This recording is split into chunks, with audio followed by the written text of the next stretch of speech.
Pronto, boa tarde, boa tarde. Tudo em ordem, Carlinhos? Tá ouvindo bem? Tá vendo bem? Tô ouvindo bem, vendo todo mundo aqui. Muito bacana. Que legal. Que legal. Então, mais uma vez, boa tarde, gente. Hoje, a internet ajudou, tudo está ajudando para o nosso projeto continuar seguindo em frente. E hoje temos a honra de ter aqui em nossa sala virtual Carlos Botelho, filho de um dos maiores jogadores da história do futebol, Julinho Botelho. A honra para mim, Felipe, é toda minha, porque eu estou contando a história do meu pai, né? Então, mantendo sempre a história viva. Isso eu fico muito feliz e honrado de... Então, eu agradeço a oportunidade que você está dando aí, junto com os alunos, né? Com essa juventude, que a gente, uns eu conheço, uns a gente, um dia, quem sabe, venha a conhecer, mas é muito bom estar contando a história dele, porque a história é um exemplo para essa juventude, né?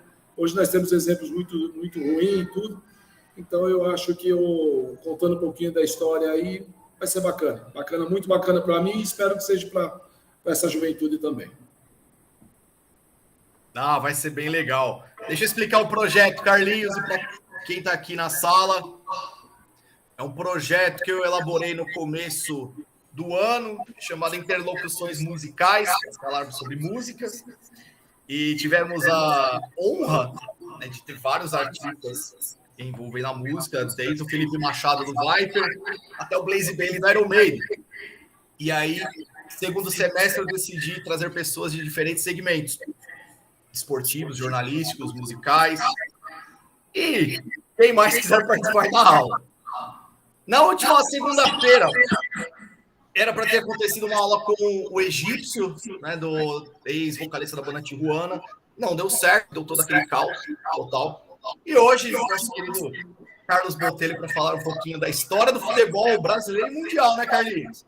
É isso mesmo, é isso aí. Estou à disposição. Vamos lá, então vamos começar. Posso perguntar tudo, Carlinhos? Já estou aqui, ó, Felipe. Primeiro já estou com a camisa da Fiorentina aqui, ó. Eu também. Estamos. Hoje estamos de viola. Hoje estamos. Aqui atrás eu fiz um fundo, ó. Que bacana. Todo figurativo aqui para lembrar de algumas passagens do Julinho. Carlinhos, fala um pouquinho. Quem é você aqui para molecada, para todo mundo te conhecer um pouco? E depois vamos falar do nosso grande ídolo. Eu sou Carlos, morador da Penha há 56 anos, né? Gosto muito do futebol, lógico, né? Acompanhei, não vi o meu pai jogando como profissional, né? Quando meu pai encerrou a carreira, eu estava nascendo. Tive a honra de jogar junto com ele nos campos da Várzea. E, assim, a minha história, eu trabalho junto na educação, não sou professor, mas já tenho mais de 20 anos nessa área. Então, eu gosto muito de estar com os jovens e de poder contar um pouquinho dessa história.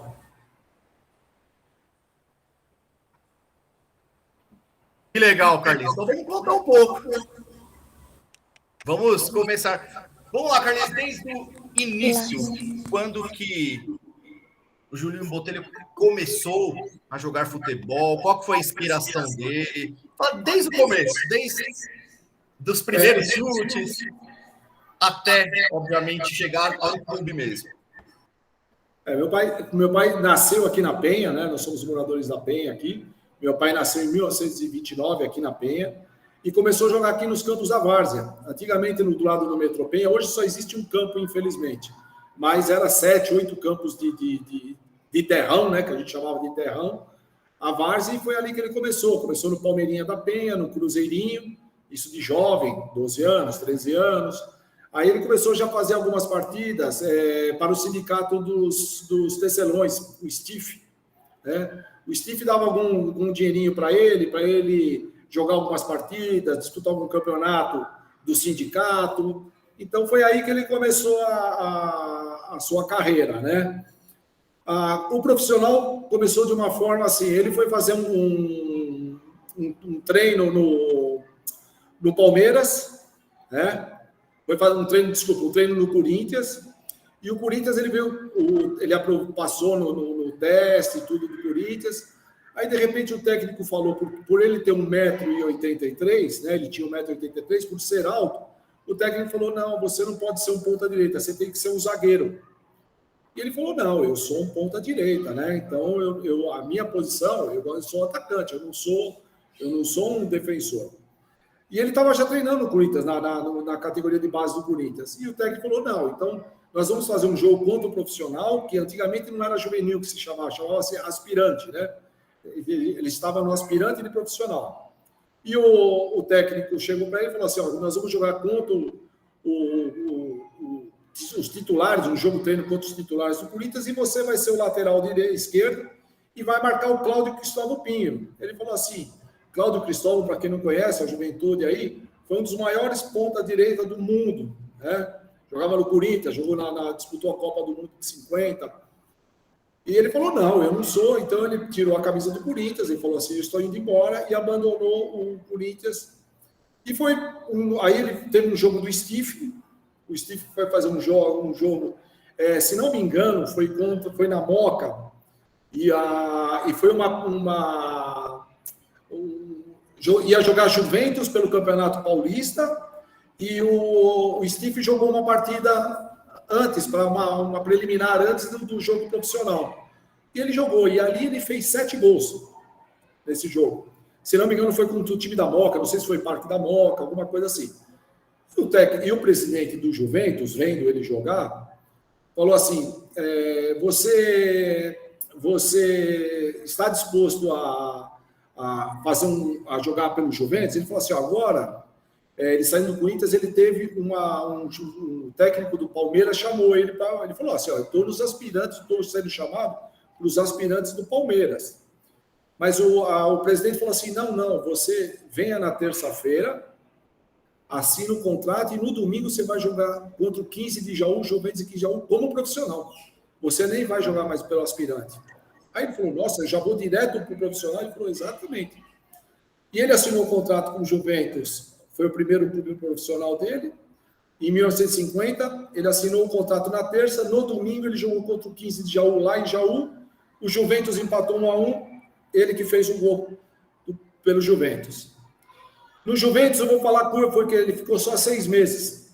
6 meses no Juventus, a Portuguesa de Desportos, em 51, que ele fez só o segundo semestre no Juventus, contratou o meu pai, no qual ele jogou até 1955 e formou aí um dos maiores esquadrões não é o futebol paulista, futebol brasileiro e mundial. Tem muita história da Portuguesa que eu gostaria de contar, eu não sei se vai dar tempo.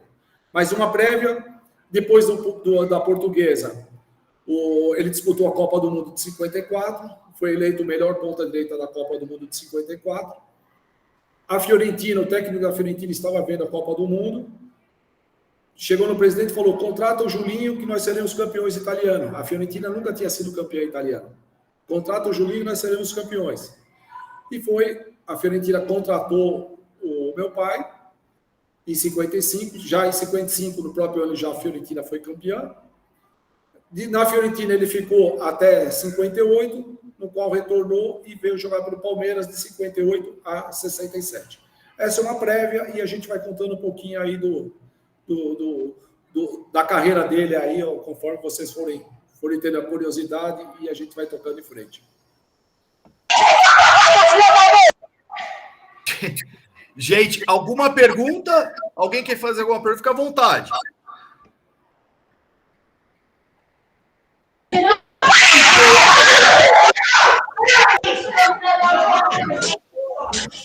Alguns alunos que estão lá na escola, lá no Colégio Adelino, lá em São Mateus. Manda um oi para o seu Carlos Botelho aí que está na escola. Carlinhos, aí da Portuguesa foi para a seleção. Exatamente. E como que foi assim, o sentimento de vestir a camisa da seleção brasileira? Sim, para ele foi assim um motivo de honra, né? Como era antigamente os jogadores, né? Eu acho que todo jogador tinha essa vontade de defender a seleção brasileira, o patriotismo, né, além de tudo, era diferente na época, né? E porque o Brasil tinha perdido a Copa do Mundo de 50 aqui no Maracanã, no Uruguai. E aí houve uma reformulação. Em 52 ele foi já disputar o Pan-Americano, que era um dos títulos muito importante na época, né? Hoje ainda continua sendo, mas era muito importante. E ali no Chile, e o Brasil foi campeão do Pan-Americano em 52. Foi a primeira convocação dele. Foi eleito o melhor jogador do Pan-Americano de 52. Foi eleito o melhor jogador do Sul-Americano de 53. E na Copa do Mundo de 54 foi eleito o melhor ponta-direita entrou para a seleção do mundo em 54. Perguntas?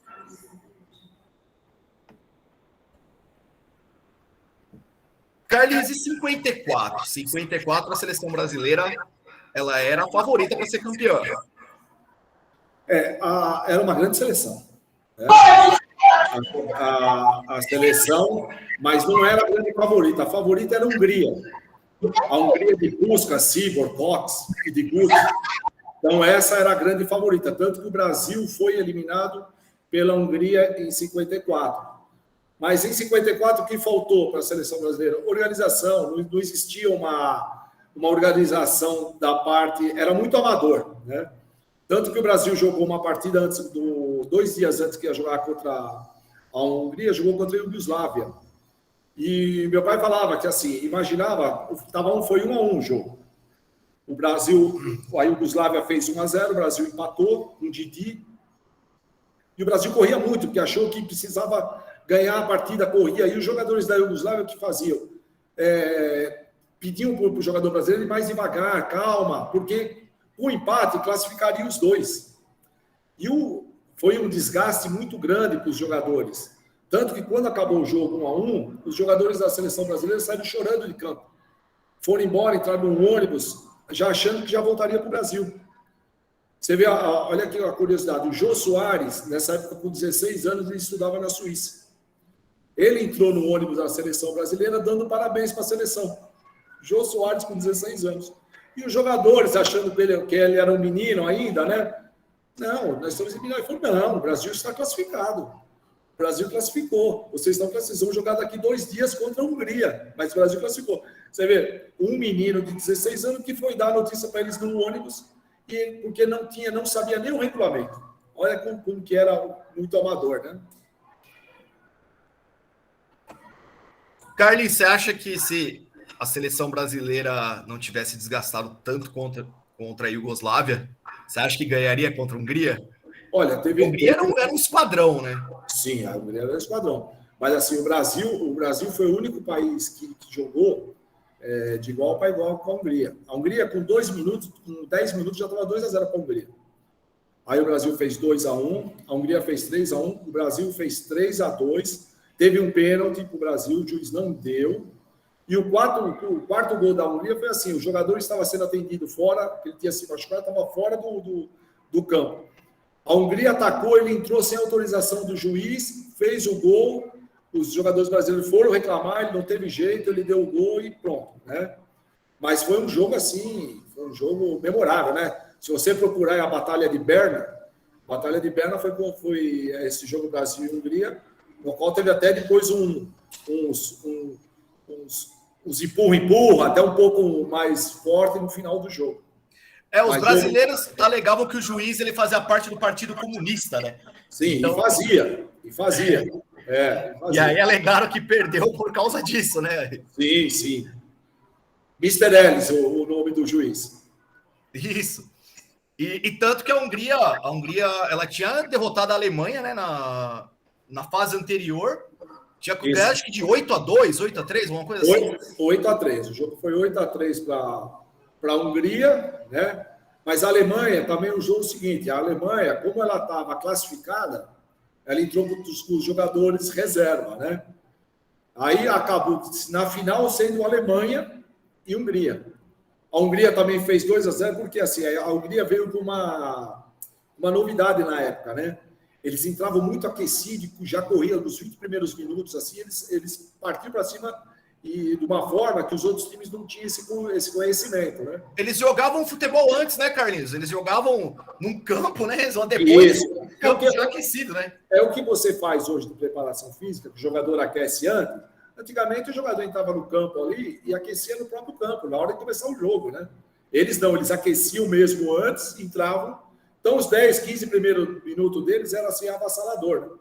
Tanto que na final contra a Alemanha, eles 10 minutos já estava 2-0 a Hungria. E a Alemanha conseguiu virar e ser campeão mundial, e a Hungria, desse grande esquadrão, não foi campeão. A Hungria é um dos grandes esquadrões que mereciam um título mundial, né, Carlinhos? Eu acho assim, são 3 grandes seleções que você fala da seleção, não foi campeão, né? A Hungria em 54, a Holanda em 74 e o Brasil de 82, né? São as seleções que mereciam ser campeões e não foram. E reza a lenda, né? Reza a lenda que os alemães jogaram dopados, né? A final. Reza a lenda. Porque dizem que o preparo físico era, assim, impressionante dos húngaros, né? Gente, perguntas! Fique à vontade. Aí na escola, em casa. Ninguém.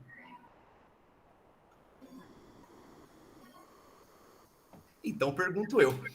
Carlinhos, e aí da seleção, né, da portuguesa, seleção Fiorentina. Vamos lá. E aí? Foi o choro para sair da Penha e o choro para voltar? Sim. Conta aí pra gente, Carlinhos. O amor do meu pai pela Penha, pelo Brasil, por São Paulo, sempre foi muito grande, né? E você imagina, em 55, que ele foi contratado, você ir para um país que você não, lógico, ele não dominava o italiano, né? Tinha pouco conhecimento e outra. Um voo para a Itália era 3 dias de voo, né? Você sabe que os aviões não tinham autonomia, então ele saía daqui, ele parava no Rio, ele parava em Recife, parava na Bahia, depois ele atravessava para a África, depois da África ele ia para a Europa. Então era 3 dias aí, 3 dias para ir, 3 dias para voltar. Era muito difícil, né? E não tinha voos assim. Então, para ele, que deixou aqui a mãe e tudo, né? Foi sozinho, que primeiramente foi sozinho, depois foi a minha mãe, foi depois de um mês, junto com o meu irmão mais velho, que tinha 1 ano na época, embarcaram 1 mês depois. Mas é lógico, sempre é difícil, né? Hoje as coisas são mais fáceis, né? Hoje nós temos comunicação, hoje nós temos voos de 8 horas, 10 horas você já está na Europa, então hoje tudo é mais fácil. E quando o Julinho chega na Itália, a Fiorentina era um dos maiores da Itália na época, Carlinhos, ou não? A Fiorentina, ela não é um time... desde a sua fundação até a chegada do meu pai lá, era um time de meia, da metade da tabela, vamos por assim. E ela veio montando nos últimos, em 52, 53, já veio chegando próximo, já ficava ali na tabela entre os 5 primeiros, né? E foi aí que aí já começou a montar um grande time, e foi aí que o técnico, o Bernardino, comentou com o presidente. O presidente da Fiorentina era Enrico Befani, né? Dono de tecelagens na Itália. Contrata o Julinho e nós seremos campeões, né?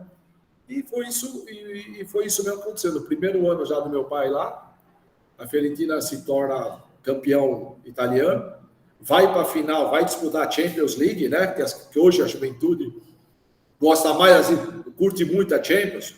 A Fiorentina foi para a final da Champions e perdeu do Real Madrid, em Madrid, por 2-0, um jogo também muito conturbado, né? O juiz deu uma força muito grande para o Real Madrid ser campeão. Então, a Fiorentina foi vice-campeão da Champions. É uma glória, né? Um pênalti meio mandrake, Carlinhos, será que... Hoje já tem. Meu pai sempre comentava isso, que o Manini, que era o zagueiro da Fiorentina, fez uma falta a 1 metro da área. E ele comentava isso, e o juiz deu pênalti. Por quê? O Real Madrid, ele disputou em casa a final, porque assim, como ele já tinha sido campeão da Champions, antigamente tinha isso. Se o time for campeão e for de novo uma final, ele tem direito de disputar em casa a final. Então era partida única, por jogar em Madrid. A Fiorentina, na campanha todinha da Champions, foi muito melhor que o Real Madrid. Aí foi para a final. A final, o Santiago Bernabéu estava lotado, gente. Se vocês pesquisarem a imagem, aí já tem bastante imagem. O Real Madrid, lógico, começa dando sufoco na Fiorentina, e a Fiorentina, com o passar do tempo, 15, 20 minutos, já foi dominando o jogo, e estava dominando o jogo. Virou o jogo, faltava acho que 15 minutos para acabar, a Fiorentina melhor que o Real Madrid. O Manini fez uma falta num jeito, que era um ponto esquerdo, um dos melhores pontos esquerdos que já... Mas eu estava 1 metro fora da área. E vocês já têm essa imagem. Se vocês procurar no YouTube, vocês vão achar. O juiz deu pênalti. Deu pênalti. Né? Apesar do jogador da Fiorentina ir para cima do juiz, mas não teve jeito. Ele deu pênalti e foi. O Di Stéfano, grande Di Stéfano, que fez 1-0. E aí, no finalzinho, a Fiorentina já tentando empatar, eles fizeram os 2-0 no finalzinho do jogo. Mas a Fiorentina foi vice-campeão da Champions. A Fiorentina, com os 3 anos que meu pai ficou na Itália, foi campeã, 2 vezes vice e vice da Champions. Então, por isso que hoje, ainda lá, é como se ele estivesse jogando. Né? Ela é uma... É impressionante. O povo italiano, o povo europeu é diferente, porque assim, eles cultivam muito essas histórias, então eles preservam a história. Então, lá, assim, às vezes, quando eu posso... visito a Itália, porque eu gosto de Firenze, gosto de ter amigos lá. E quando eu chego lá, eu vou em televisão, eu dou autógrafo, e eu não sou nada. Eu sou filho do Julinho, né? Então, porque ele é como se meu pai estivesse ali presente para eles. Isso é lindo, isso é emocionante. A memória tem que ser mantida, né, Carlinhos? Ela não pode cair em esquecimento, né? É isso mesmo. Tem que ser mantida. O Julinho foi o primeiro jogador brasileiro a fazer um gol na Champions, é isso? Quando não era Champions, tinha um outro nome, né? Isso. Antigamente não era Champions League, né? Ela tinha um nome, mas é a Champions, né? Meu pai foi o primeiro brasileiro a disputar uma Champions, o primeiro brasileiro a ir para uma final e o primeiro brasileiro que fez o gol na Champions. A história está lá. Que legal. Exatamente, Ana. Estamos com a participação do Carlos Botelho, filho do Julinho Botelho, um dos maiores jogadores da história. Vocês estão vendo, não é só daqui, não. É do mundo do futebol. Carlinhos, e aí veio a Copa... Não, o Julinho voltou, jogou a Fiorentina, e aí ele volta para o Brasil. Isso. Em 58, teve a convocação para a Copa do Mundo de 58, né? Os convocados, os ponta-direitas, foi o meu pai e o Joel, do Flamengo, né? E meu pai esperaria tanto que a partida do Brasil, a última partida preparatória do Brasil, o Paulo Machado Carvalho, que era o que comandava a seleção brasileira, né? O presidente era o João Avelange na época. O Paulo Machado Carvalho mandou um telegrama ao meu pai e falou: você está convocado, você não precisa vir para o Brasil para se preparar, nada, você fica aí na Europa, na Itália. O Brasil já marcou um jogo contra a Fiorentina, a gente joga contra a Fiorentina e você já vai para a Suécia disputar a Copa do Mundo. Meu pai recebeu aquele telegrama, mandou um telegrama de volta para o Paulo Machado Carvalho, se achando assim honrado pela convocação, achando assim, ele gostaria muito de estar lá, né? Mas ele não achava justo, porque ele estava jogando 3 anos na Itália, então ele não queria tirar espaço de um jogador que estava aqui no Brasil, tentando chegar numa seleção brasileira, tentando disputar uma Copa do Mundo. Ele não achou justo isso. Ele mandou um telegrama para o Paulo Machado Carvalho, pedindo a dispensa, né? Paulo Machado Carvalho, mesmo assim, relutou e falou assim: não, você vai para a Copa, porque você tem experiência da Europa, nós estamos precisando. E ele falou assim: não, eu não acho justo, né? Seria a maior honra para mim disputar mais uma Copa do Mundo pelo Brasil, mas eu não acho certo. E no lugar do meu pai foi... O meu pai não foi na Copa do Mundo e foi convocado para o lugar dele o Garrincha. Tanto que nas 3 primeiras partidas da Copa do Mundo jogou o Joel, jogou o Garrincha, né? Na Copa do Mundo de 58, na Suécia.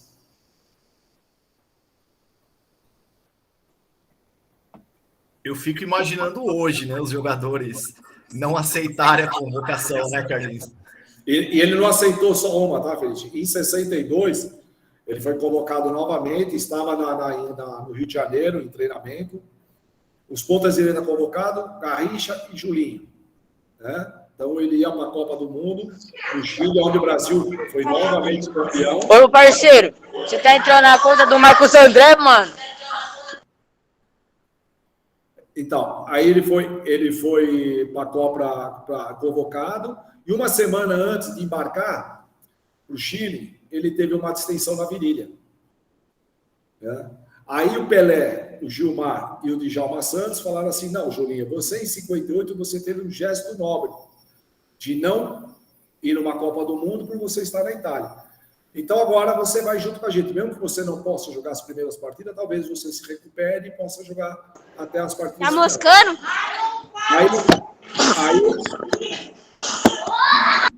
Aí ele, o que ele falou? Ele falou assim, eu vou recusar ir para uma Copa do Mundo, porque se o Brasil for campeão, eu estou junto, eu sou campeão.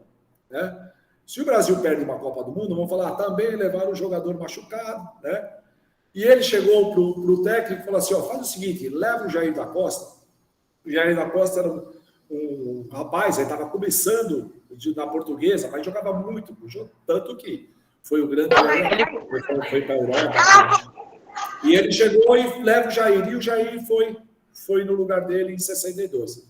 Então ele não quis ir em duas Copas, não por um gesto nobre da parte dele, né? Não foi em duas Copas do Mundo. Fantástico. Alguém quer fazer alguma pergunta? O Andrei tinha levantado a mão. Alguém na escola? Em casa? Ninguém? E o Palmeiras, Carlinhos? Como que foi para o Juli chegar no Palmeiras? Tem algum palmeirense aqui?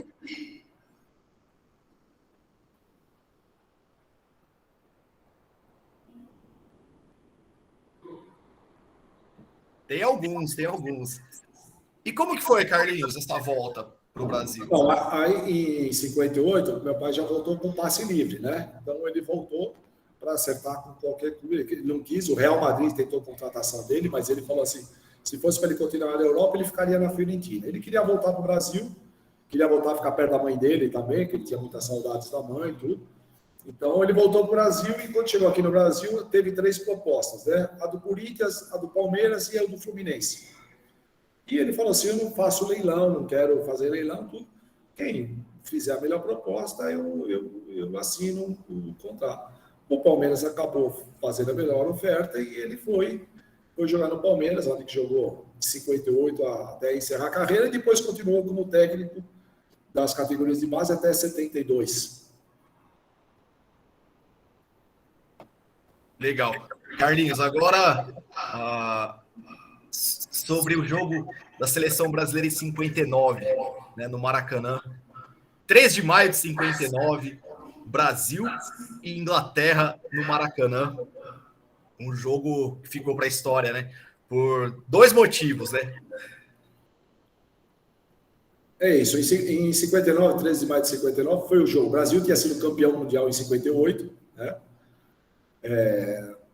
Os cariocas, lógico, o Garrincha era o maior ídolo do Rio de Janeiro, como o Pelé era o maior ídolo aqui em São Paulo, né?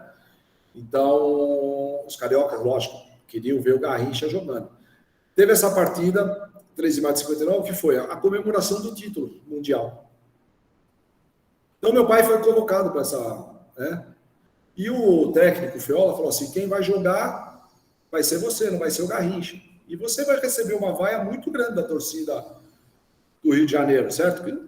Eu acho que eles queriam ver o Garrincha, né? E já durante a semana já teve protestos na Granja Comaria, onde era feito treinamento. Então, os caras queriam o Garrincha, não queriam que o meu pai jogasse, queriam jogar só isso. Por quê? Lógico, o Garrincha tinha sido campeão mundial, a torcida do Rio queria ver o Garrincha jogando, normal para eles, né? Só que meu pai sabia da vaia, mas não imaginava que ia ser um negócio assim. Foi estrondoso, né? Tanto que meu pai falava, de vez em quando, ele sonhava com um barulho que foi as vaias, né? foi uma vaia assim, tanto que o técnico, o locutor do estádio do Maracanã, ele veio falando o time, quando ele chegou no ponta direita, ele falou Julinho, e parou. Ele parou porque ele queria que a torcida vaiasse mesmo, né? Ele nem continuou a escalação. E a torcida ali foi 10 minutos até começar o jogo, começou o jogo com uma vaia enorme. A Inglaterra, os jogadores não entendiam por quê. O Brasil, campeão do mundo, está fazendo um jogo comemorativo para entregar a faixa de campeão mundial, e recebe um jogador para receber uma vaia dessa, né? Então eles não entendiam muito por quê. Mas isso só durou 5 minutos, né? 3 minutos ele já fez 1-0, né? Foi uma das melhores partidas que ele fez pela seleção brasileira. Foi um jogo assim que ele entrou e falou para o Djalma Santos: eles vão engolir essa vaia, né? 200 mil pessoas vaiando, né? Ele falou assim: eles vão engolir essa vaia, pode deixar que eles vão engolir. Quando ele estava subindo aí na seleção, ele tropeçou no último degrau, quase caiu, quem segurou foi o goleiro da Inglaterra. E daí ali ele falou assim: nossa senhora, tomando essa vaia, ainda caio aqui, né? Então, começou o jogo, 3 minutos ele fez 1-0, depois ele fez o lance do segundo gol, que foi o Henrique Frade que fez, e foi uma das melhores partidas. Quando acabou o jogo, a torcida se levantou e bateu palma para ele, nos mesmos 10 minutos que eles vaiaram, 10 minutos de aplausos. Então foi assim, foi um jogo que marcou a história dele, a história do Maracanã, né?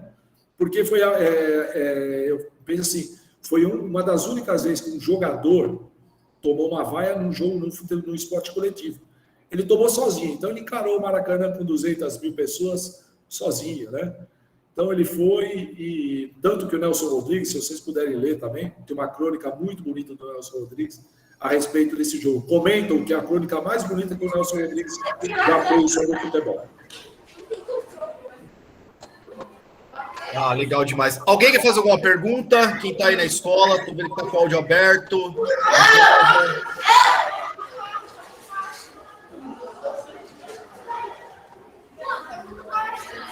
Ninguém?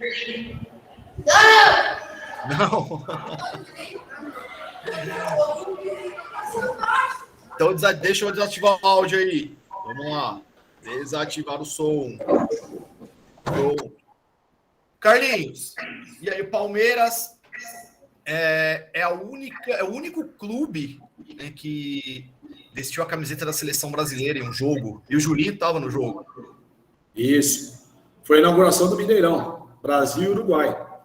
Então teve esse jogo já estava marcado.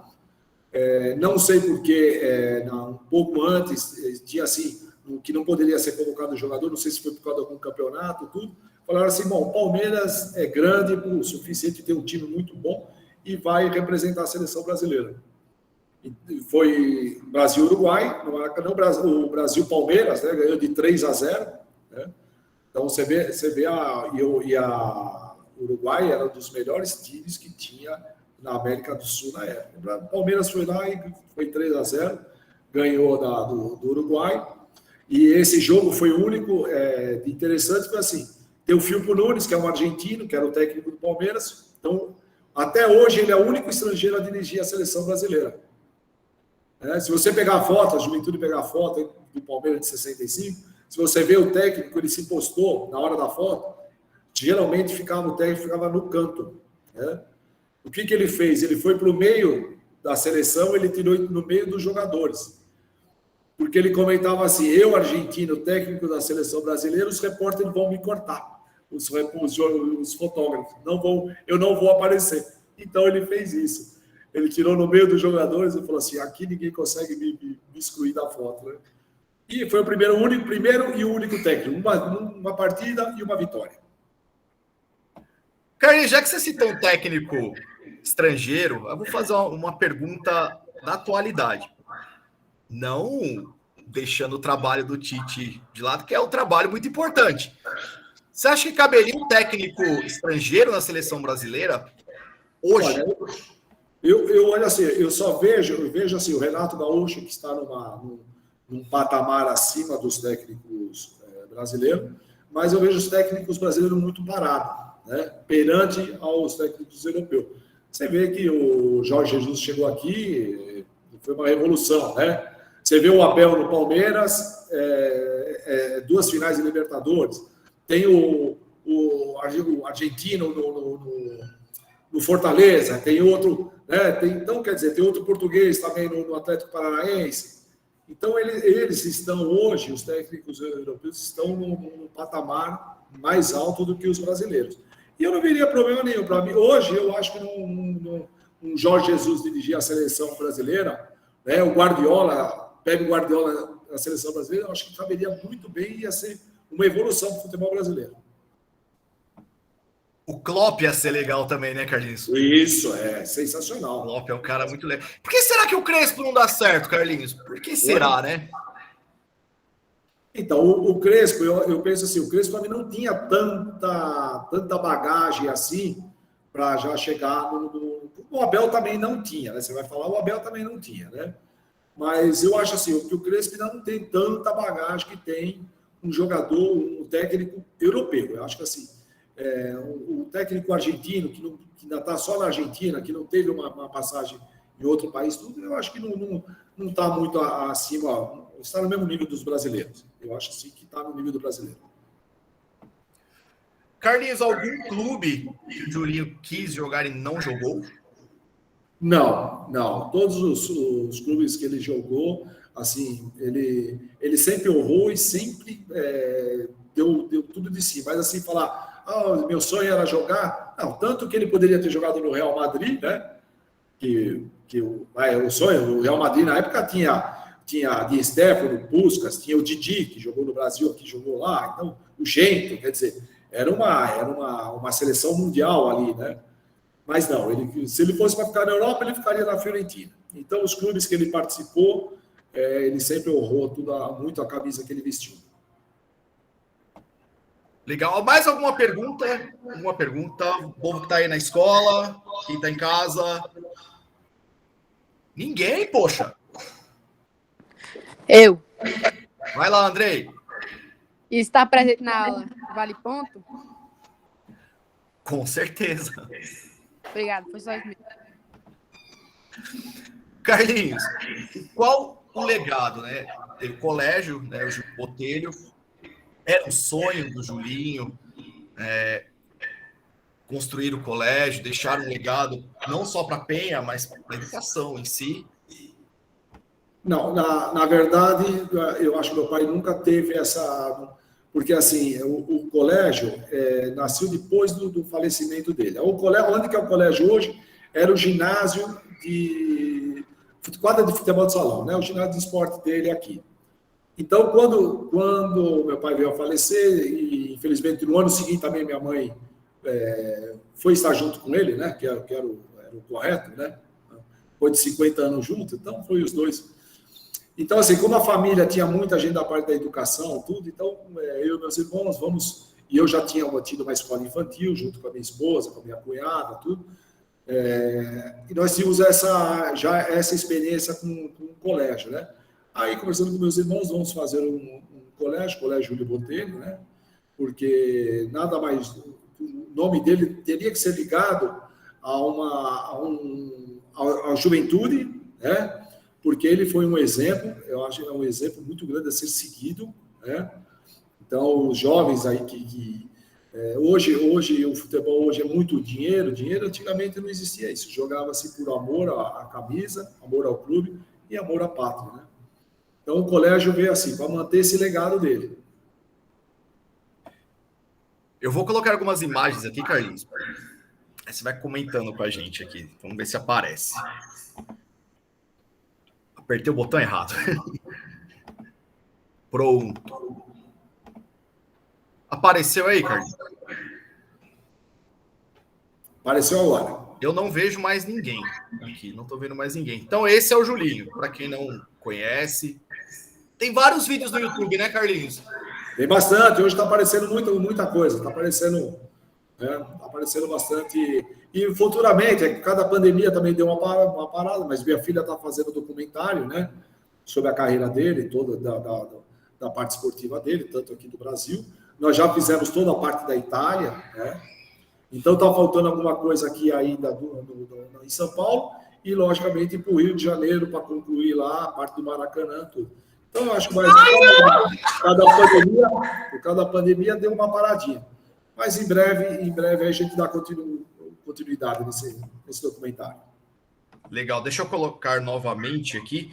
É isso que eu ia perguntar. Existem filmes, né, de alguns jogadores, né? Por exemplo, o Heleno de Freitas, né, tem um filme sobre a história dele, né? Sim. Acho que seria muito legal, né, ter um filme sobre o Julinho, mas vai ser um documentário. Acho maravilhoso. Sim, o documentário é bacana porque assim traz o legado de um jogador de futebol, né? Que jogou numa época que era difícil o futebol, né? Difícil, porque assim jogar, ter um salário no Brasil era muito difícil.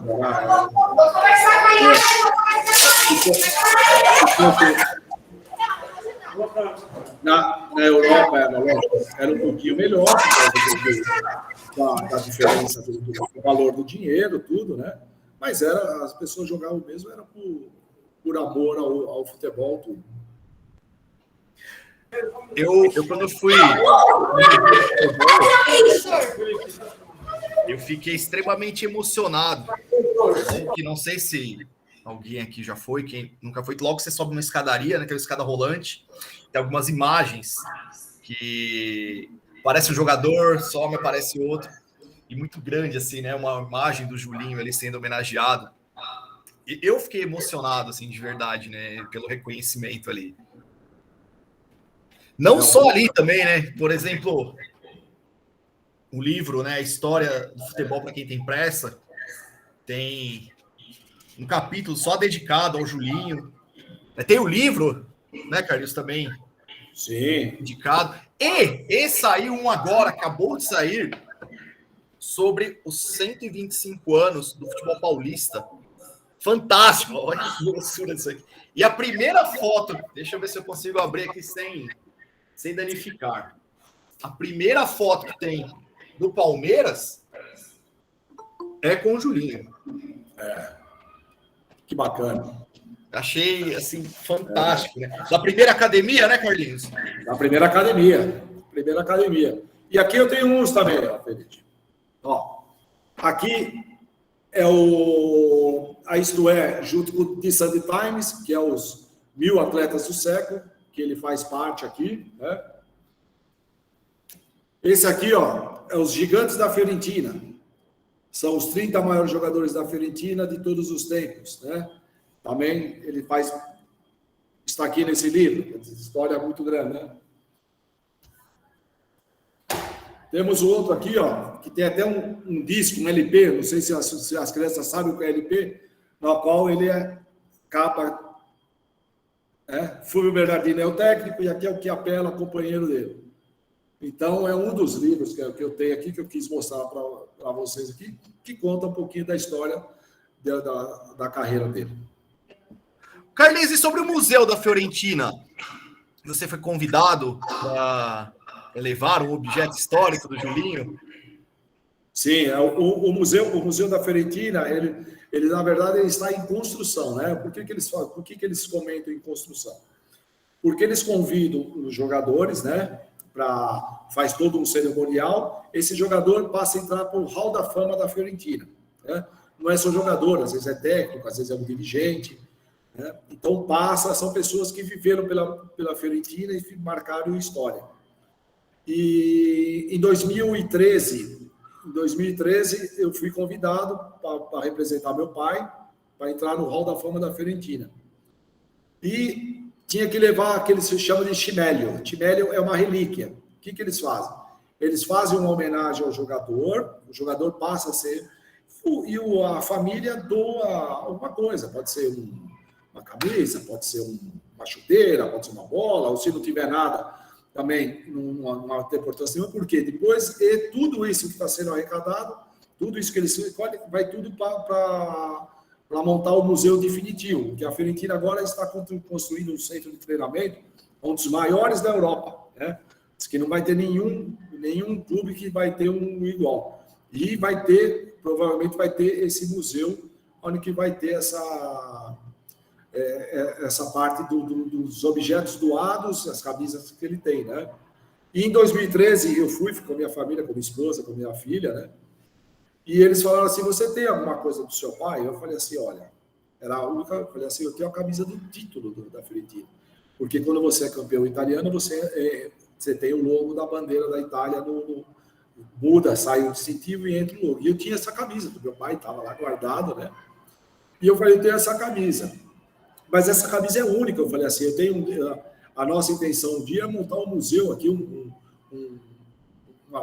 para que as pessoas venham ver, porque eu tenho muitas coisas do meu pai, né? Tenho camisa da seleção. Essa camisa do jogo da Vaia de 59 está em casa, está guardada, quer dizer. Então, né, a primeira camisa que ele jogou no Juventus, de 50, está toda furadinha, mas está aqui, né? A camisa da Portuguesa, do Fita Azul, que é um dos maiores títulos que a Portuguesa conquistou na Europa, está aqui guardado. Então, um dia a gente queria também pôr a exposição, né? Já fizemos algumas exposições, mas assim, foi na inauguração do colégio, foi uma antes. Aí eu tinha a camisa, eles falaram assim, dou essa camisa para o museu, porque você doando essa camisa, a Florença toda vai para ver a camisa do seu pai. Porque, assim, a história dele lá é fantástica, né? Aí eu conversei, logicamente, com meus irmãos, nós resolvemos doar a camisa. Só que no dia eu não falei nada. Teve o evento que foi no Teatro Municipal lá de Florença, e eles chamaram, eu entrei com esse livro aqui, com o livro que você também tem em mãos aí, que é a história dele, né? Então, eles acharam que esse seria o livro que eu deixaria como relíquia do meu pai, né? Entrei e minha filha ficou sentada, a Beatriz ficou sentada lá na poltrona, tudo, né? E eu entrei, eles me chamaram, aí eles fizeram toda essa homenagem para o meu pai, que foi a coisa mais linda do mundo, né? A hora que anunciou meu pai, que eu entrei, você via todo aquele pessoal de pé, batendo palma, uma emoção assim, enorme, né? E aí eu entreguei o livro, aí eles falaram assim, isso vai ficar bonito no museu. Eu falei, não, isso aqui é só um presente que eu estou dando para vocês aqui, né? Não levei só um, levei uns 4, 5 na mão lá para eles distribuírem. Eu falei, está em português, né? Mas é a história do meu pai.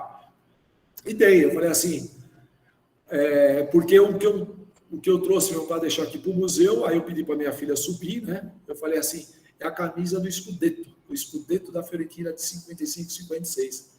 Aquilo foi um negócio impressionante. As pessoas queriam vir, queriam tocar na camisa. Aquilo lá era a honra, é a glória da Fiorentina, né? Então foi um negócio assim maravilhoso. E está lá, a camisa está lá. Quando tiver um museu lá, quem estiver passando pela Itália, for lá por Florença, vai estar lá, um jogador brasileiro, um jogador penhense da nossa Zona Leste, né? Vai estar lá no museu. Em breve iremos. Em breve, se Deus quiser, iremos. Carlinhos, eu vou colocar aqui algumas imagens. Vamos lá, deixa eu abrir.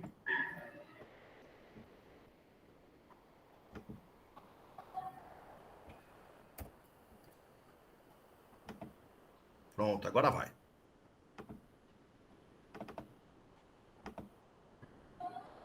Pronto, acho que já apareceu. Vamos ver se agora vai. Essa foi a única foto, Carlinhos, que eu achei do Julinho na Juventus aqui da Moca. Tem poucas. Na verdade, são poucas. Eu tenho algumas, mas ele ficou só 6 meses, né, Felipe? Então, tem pouco. Esse que está do lado dele é meu vô. Vou voltar. É meu vô. Esse que está do lado dele. Que legal, cara. E aqui na Portuguesa? Aí na Portuguesa. A Portuguesa é assim, vou contar uma história só da Portuguesa em 51, né? Bom, a Portuguesa, ela foi, com o tempo do meu pai, ela foi campeão 3 vezes, 3 Rio-São Paulo, porque você ganhar o Rio-São Paulo era você ganhar o Campeonato Brasileiro, né? Foi 3 vezes Rio-São Paulo e foi 3 vezes campeão Fita Azul. Fita Azul era assim, o time que ia para a Europa ou para fazer uma excursão para a América, e que fizesse lá mais de 10 partidas e voltasse invicta, era considerada um campeão Fita Azul. E a Portuguesa foi para a Europa, né? Passou pela Espanha, passou pela Turquia, foi jogar Suécia. A Portuguesa fez 12 partidas na Europa. E uma das partidas, Dessas 12 partidas, ganhou 11 e empatou 1. Então, ganhou 11 partidas a Portuguesa na Europa. A Portuguesa, em 51, em 52, em 53, ela se transformou a base da seleção brasileira. Tanto que na Copa do Mundo de 54, tinha 4 jogadores titulares e mais 2 na reserva. A Portuguesa tinha Ceci, Djalma Santos, Muca, Nena, Noronha. Ao ataque era Julinho, Renato, Nininha, Pinga e Simão. Então, era um ataque, assim, hoje eu vou te falar, não existe no Brasil, né? E a Fiorentina, a Portuguesa foi para a Europa e o Atlético de Madrid foi justamente tem a Copa San Isidro, que é o santo da cidade de Madrid, é Santo Isidro, né? Então, eles põem essa Copa, ou o Atlético de Madrid ou o Real Madrid, eles põem em comemoração, e foi bem na época da comemoração da cidade. E o Atlético de Madrid colocou essa taça, foi uma das partidas. Pôs essa taça, a Taça San Isidro, para disputar a partida contra a Portuguesa, porque eles não conheciam a Portuguesa, né? Geralmente dizem que quando eles põem essa Copa em disputa, eles pegam um time que eles já sabem que vão ganhar, né? Então, eles já sabiam que iam ganhar da Portuguesa, né? Não conheciam. A Portuguesa fez esse jogo. Primeiro tempo, 2-0 para a Portuguesa. O Atlético de Madrid fez 2-1 e virou o jogo. No segundo tempo, a Portuguesa fez 3-1. O Atlético de Madrid fez 3-2 e o jogo aí já estava acabando o jogo, o juiz já estava nos descontos. E o Atlético de Madrid tentando fazer gol, fazer gol. A Portuguesa fez 4-2. E aí o jogo não acabava nunca. Não acabava nunca o jogo. O Atlético de Madrid fez 4-3, né? E o jogo passou de 50, passou de 52, passou de 55, e não acabava o jogo. Por quê? Queriam pelo menos que o Atlético de Madrid empatasse, mas não teve jeito. Chegou uma hora que ficou sem graça, o juiz teve que realmente acabar o jogo. E essa Copa San Isidro, a taça, está aí na Portuguesa. Infelizmente, no ano passado, aí, a Portuguesa teve até uns bens penhorados, e um dos bens penhorados foi essa Copa San Isidro aí, que parece que agora pagaram lá o que estavam devendo e voltou de novo para o Canindé.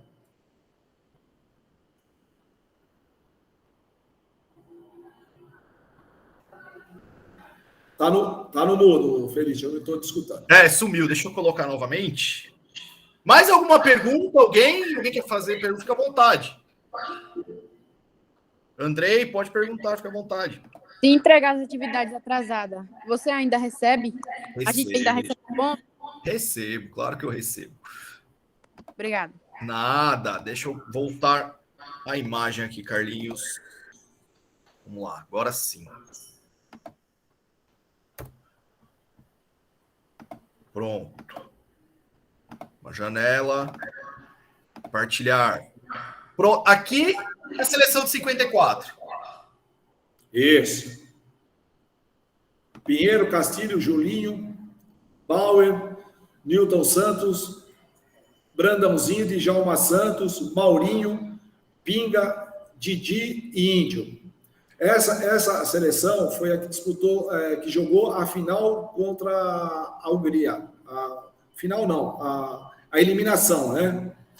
Porque ninguém sabe o porquê que o técnico fez isso. Porque o ataque da seleção brasileira, desde 52, no Pan-Americano, no Sul-Americano, nas eliminatórias da Copa e nos 2 primeiros jogos da Copa, o Brasil jogava com Julinho, Didi, Baltazar, Pinga e Rodrigues. Esse era o ataque da seleção brasileira.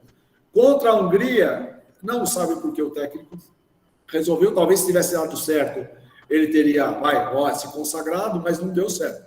Ele tirou o Baltazar e pôs o Índio, que era um centroavante do Flamengo. Ele tirou o Pinga e colocou o Humberto. E tirou o Rodrigues e pôs o Maurinho, que o Maurinho era o ponta esquerdo do São Paulo. Então ninguém entendeu nada, porque jogou todo esse tempo juntos e depois, num jogo que era o mais dramático, ele mudou os 3 e ficou muito assim, as pessoas, os jogadores ficaram meio assim, meio indecisos, assim, de, poxa vida, por que está mudando agora, né? Porque o Baltazar é assim, como meu pai desde 52, o Baltazar é conhecido de cabecinha de ouro, né? O Baltazar jogou no Corinthians, tudo, porque ele tinha uma facilidade enorme de cabeceio. Ele com os pés não era um jogador normal, mas ele era muito alto, né? Então ele tinha uma impulsão muito grande. E ele com meu pai, ou ele com o Rodrigues, que jogava na ponta esquerda, ele já sabia onde que o Baltazar ia estar. Então o cruzamento era um lance assim, já praticamente de gol, e ele tirou o Baltazar. Tirou o Pinga. O Pinga é um dos melhores meia-esquerdas que existiu jogava na Portuguesa, depois foi para o Vasco, tudo. E também tirou. O Humberto era um grande jogador, o Índio era um grande jogador, o Maurinho, mas não estavam jogando juntos, né? Então ninguém entendeu. Então, por isso que o Pinga, o Baltazar e o Rodrigues não aparecem nessa foto. Coisas do futebol, né, Carlinhos? Coisas do futebol. Se tivesse dado certo, o técnico tinha se consagrado. Não deu certo. Exato. Aí, na Fiorentina. Isso, aí é contra a Juventus. O gol dele contra a Juventus de Turim. A Juventus é a maior rival da Fiorentina, Carlinhos. Juventus é a maior rival da Fiorentina. A Juventus acho que é a maior rival da Itália inteira, né? Mas contra a Fiorentina, ela se tornou a principal a partir de 81, se não me engano, 82. Porque a Fiorentina estava sendo campeã e que a Fiorentina precisava ganhar e a Juventus empatar o jogo ou perder o jogo. Isso estava com 48 minutos do segundo tempo, a Fiorentina estava ganhando e a Juventus estava perdendo, estava empatando. Eu sei que a Juventus precisava fazer um gol, certo? Aí, de repente, arrumaram um pênalti para a Juventus lá e a Juventus marcou o gol e foi campeão. Então, ficou aquilo, foi um pênalti assim, muito horrível, descarado mesmo, né? Então, foi tudo arrumado para a Juventus ser campeão. E aí, a rivalidade que já era grande, hoje é imensa. Hoje, no Brasil, não tem uma rivalidade igual a eles. Essa é a camisa do Scudetto, né, Carlinhos? Essa aí. Essa que foi para lá. Só que era uma manga curta, não é essa aí, né? Foi uma de manga curta. Legal. Aqui em 59, no Maracanã. Isso, esse é o gol dele. É o gol dele em 59. E o Maracanã lotado, né? Olha quantas pessoas no Maracanã. Já quase 130 mil, é isso? Pagantes, né? 170 mil pessoas. Nossa Senhora. Aqui no Palmeiras. Aí o Palmeiras. Já na primeira academia, já com o Ademir da Guia, Servílio, Djalma Santos, Zequinha. Era o único time no Brasil que encarava o Santos do Pelé, né? E, inclusive, foi campeão em 59, supercampeonato de 59, em cima do Santos, né? 2-1.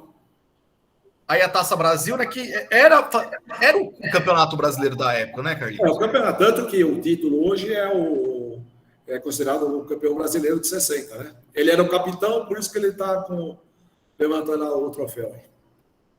Essa foto é maravilhosa, né, Carlinhos? Sim. Aí a seleção paulista foi campeã, porque antigamente existia muito, que os jovens não conhecem, mas existia Campeonato Brasileiro de Seleções, né?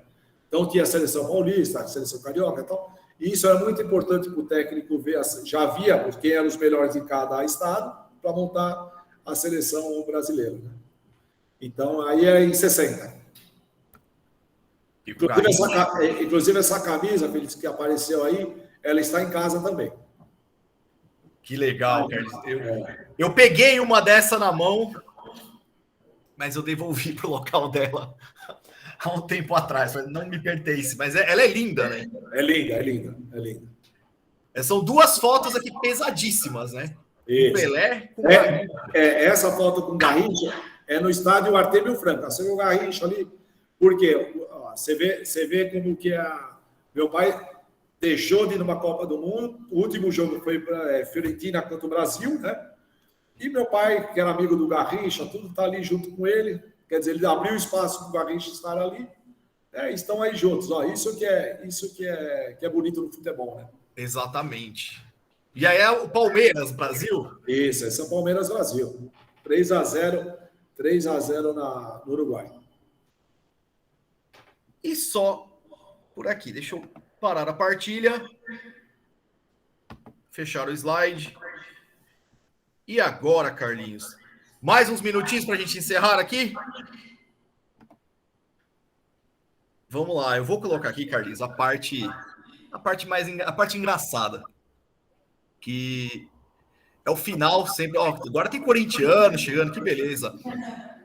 É o Léo. Que é o Léo. Que é a parte do quem ou o que é melhor. E aí você vai responder de bate-pronto para você. Para você. Vamos lá, deixa eu abrir aqui.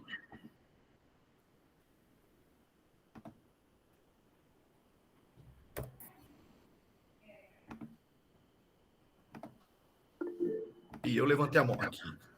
Uma janela. Pronto. E todo mundo pode participar aí também. Apareceu, Carlinhos? Apareceu. Vê se tá assim. Quem é melhor? Apareceu? Tá quem é melhor? Beleza, beleza. Vamos lá. Carlinhos, Sete Belo ou Diamante Negro? Por que dessa pergunta? Eu vou no O Diamante Negro é uma homenagem, na verdade, é o primeiro marketing futebolístico, né? Por causa. Ai, meu Deus, me fugiu o nome do jogador, Leônidas da Silva.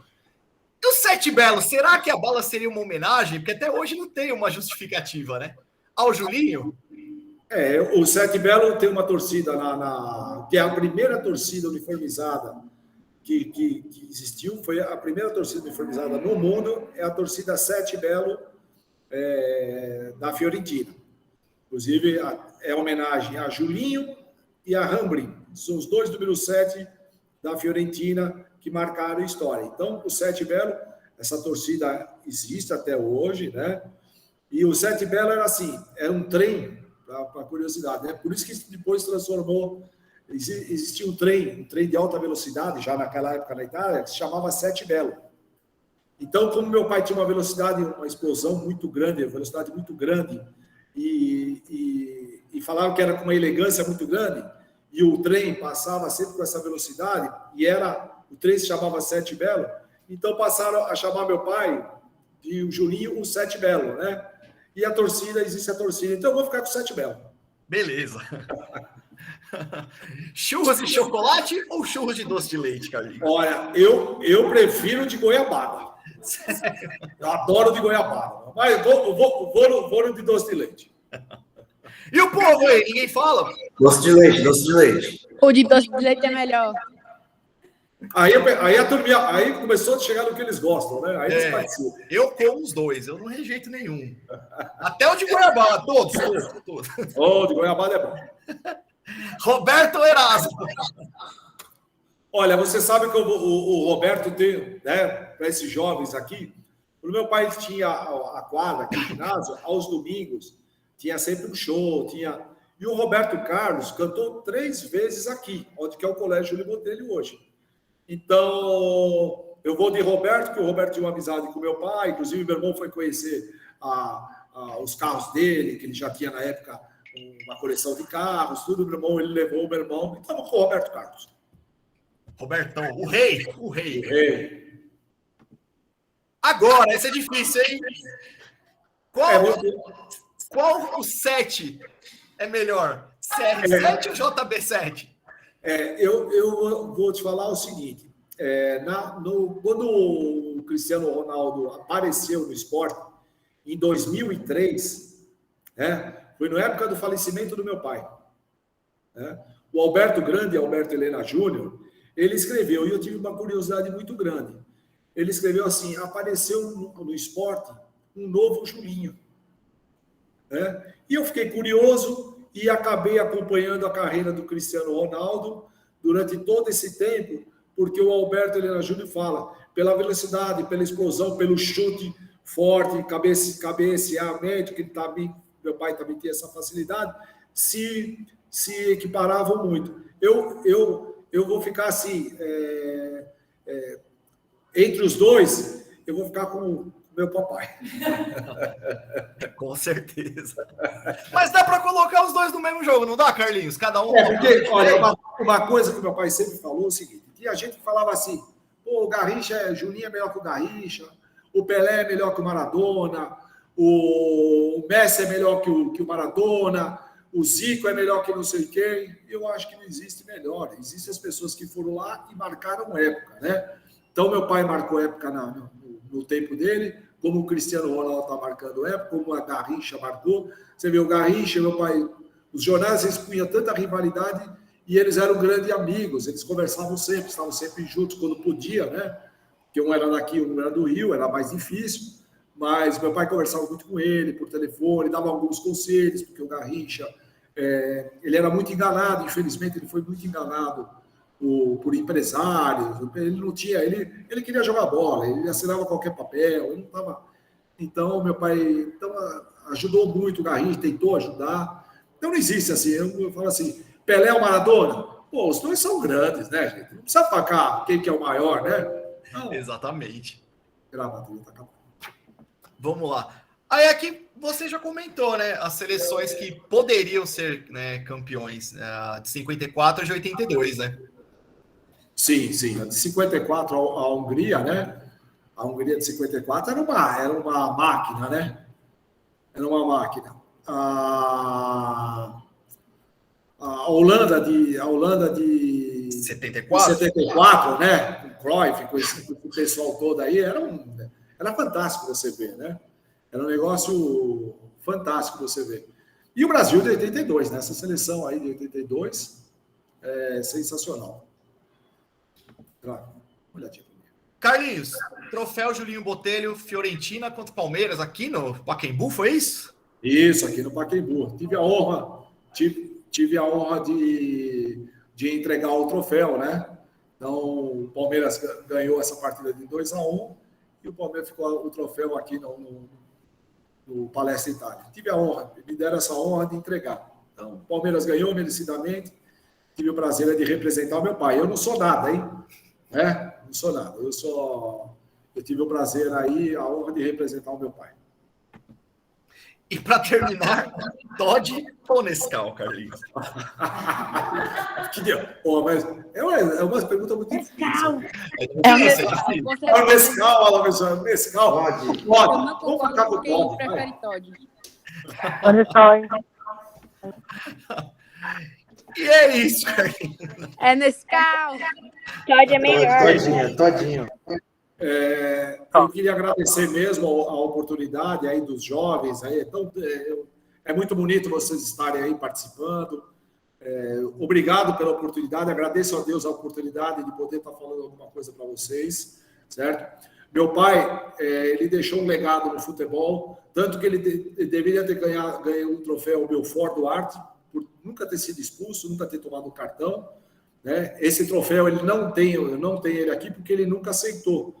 Por que ele nunca aceitou? Porque quando o jogador ele completa a sua carreira e ele merece, o próprio jogador que tem que pedir. Então meu pai não achou justo, falou assim, pô, eu tenho que pedir um troféu, uma homenagem para mim, né? Então ele nunca pediu.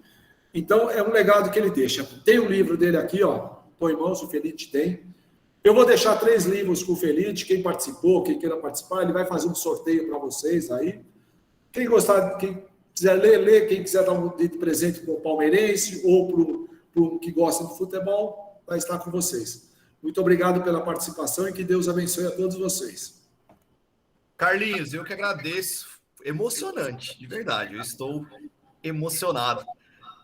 Assim como todos os dias que eu piso no colégio, né, de ver os mosaicos, as imagens, assim, emociona, de verdade, né? Porque é a história do futebol, é a história do Brasil, é a memória que deve ser mantida. Então, foi muito bom, adorei. Podia uma salva de prolongar palmas para o Carlinhos. Muito obrigado. Valeu. Obrigado a todos. Tchau. Até amanhã. Um abraço em todos. Tchau. Tchau, gente. Tchau, professor. Tchau, gente. Tchau para todo mundo. Valeu, Carlinhos. Valeu, um abraço. Tchau. Tchau, professor.